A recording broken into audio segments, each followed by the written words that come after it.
ආයිබෝවන් මම ආදරෙන් පිළිගන්නවා ඔයාලා හැමෝම මගේ cooking for your YouTube channel එකට. අද අපි හදන්න යන්නේ ඇපල් ජූස් එකක් රටහිඳි එක්ක. දැන් ඒකට මොනවද ඕන වෙන්නේ කියලා අපි මුලින්ම බලමු. ඇපල් කිඩ් දෙකක් ඕන වෙනවා. සීනි මේස හැඳි 3ක් විතර ඕන වෙනවා. ලුණු කුඩු තේ හැඳි භාගයක් විතර ඕන. රටහිඳි සුවපයයි වියලි මිදි සුවපයක් ඕන වෙනවා. ඊට අමතරව ෆ්‍රෙෂ් මිල්ක් ඕනේ. අයිස්ක්‍රීම් සුවපයක් ඕන වෙනවා. වැනිලා තේ හැන්දක් විතර ඕන වෙනවා. මුලින්ම බලමු අපි මේ ඇපල් ගෙඩිය මේ කපා ගන්න කොහොමද කියලා.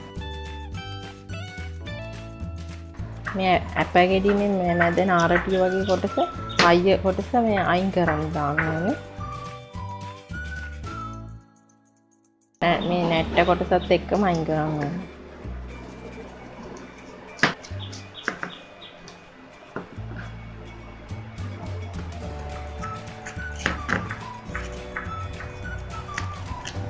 ඒ හරිය මේ ජූස් එකට කලවම් වුණොත් තිත්ත ගතියක් එනවා.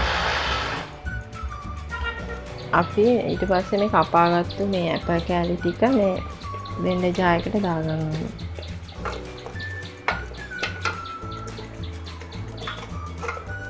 ඊට අපි ඒකට මේ ෆ්‍රෙෂ් මිල්ක් දාගන්න. මම මේ වීදුරු දෙකකට වගේ සෑහෙන ප්‍රමාණයකට තමයි හදාගන්නේ.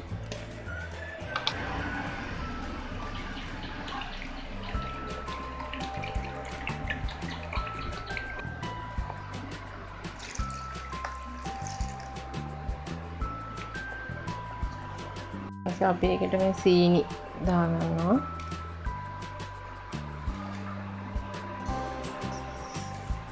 සීනි මේස හැඳි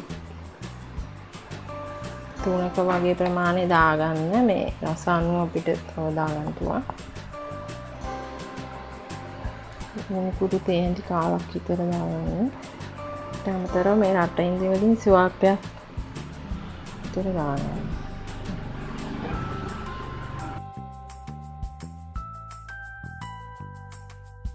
වැනිලා තේ හැන්දක් විතර දාගන්න.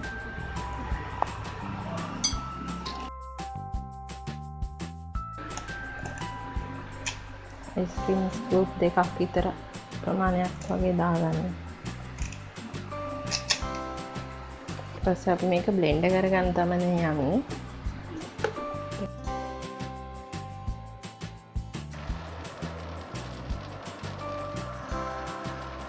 අපි මේක දැන් බ්ලෙන්ඩ් වෙලා ඉවරයි.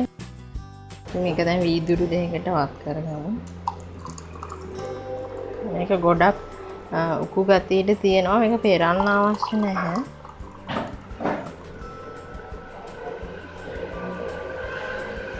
ඒක කෑලිත් එක්ක හැපෙනකොට අමුතු රසයක් එනවා. ඊට පස්සේ අපි අර මේකට වීදුරු කරගත්තු අර අපේ රටින් කෑලි මේ විදිහට දාගන්න ඕනේ.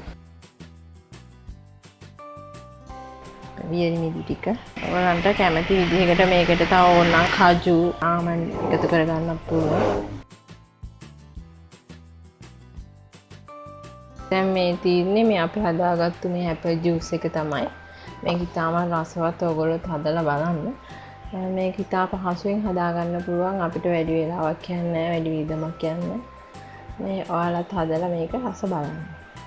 වීඩියෝ එකට ඔයාලා කැමති නම් ලයික් එකක් දාලා ෂෙයා කරන්න. තවත් නවතම වීඩියෝවක් සමග ඔයාලා වෙත එන බලාපොරොත්තුවෙන් අදට සමු ගන්නවා. ඔයාලා හැමෝටම සුබ දවසක් ප්‍රාර්ථනා කරනවා.